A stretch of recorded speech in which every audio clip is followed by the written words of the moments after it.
தமிழக அரசின் 10 மசோதாக்களுக்கு ஒப்புதல் அளிக்காமல் நிறுத்தி வைத்த ஆளுநரின் செயல் சட்டவிரோதமானது என்று உச்சநீதிமன்றம் பரபரப்பு தீர்ப்பளித்துள்ளது.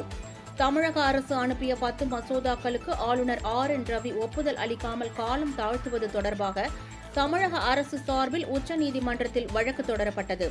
வழக்கை விசாரித்த நீதிபதிகள் பர்திவாலா மற்றும் மகாதேவன் ஆகியோர் அடங்கிய அமர்வு இன்று தீர்ப்பளித்துள்ளது. இதில் சட்டப்பிரிவு 200 படி முதல் முறையாக மசோதா அனுப்பப்படும் போது அந்த மசோதாவை நிறுத்தி வைக்க ஆளுநர் விரும்பினால் மசோதாவில் உள்ள அம்சங்களை மறுபரிசீலனை செய்ய அல்லது திருத்தங்களை மேற்கொள்ள பரிந்துரைக்கலாம் என்றும், சட்டப்பேரவை மீண்டும் அந்த மசோதாவை நிறைவேற்றி அனுப்பினால் அதற்கு ஆளுநர் ஒப்புதல் அளிக்க வேண்டுமே தவிர நிறுத்தி வைக்க முடியாது எனவும் தெரிவிக்கப்பட்டுள்ளது.